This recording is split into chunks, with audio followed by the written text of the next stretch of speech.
2026 আইপিএলের পঞ্চম ম্যাচে দিল্লি ক্যাপিটালস 6 উইকেটে লখনৌ সুপার জায়ান্টসকে পরাজিত করেছে। 1 এপ্রিল লখনৌয়ের স্টেডিয়ামে অনুষ্ঠিত এই ম্যাচে দিল্লির জয়ে প্রধান ভূমিকা পালন করেন সমীর রিজভী।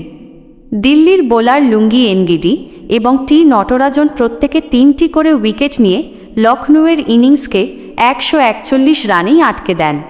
লখনৌয়ের হয়ে অভিষেক ম্যাচে মোহাম্মদ শামি প্রথম বলেই কেএল রাহুলকে আউট করে দিল্লিকে চাপে ফেলে দিয়েছিলেন। এক পর্যায়ে দিল্লির স্কোর ছিল 26 রানে 4 উইকেট।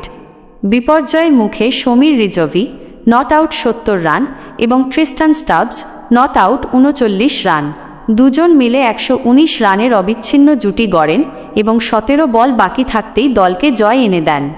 দুর্দান্ত ইনিংস খেলে নিজের দলকে জিতিয়ে Samir Rizvi man of the match পুরস্কার পান। বন্ধু, তোমার মতে এই ম্যাচের টার্নিং পয়েন্ট কোনটি এখনই কমেন্ট করে জানাতে পারো। তবে তার আগে ছোট্ট একটি অনুরোধ, ক্রিকেটে নিত্য নতুন সবার প্রথম আপডেট পেতে চ্যানেলটি সাবস্ক্রাইব করে দিও।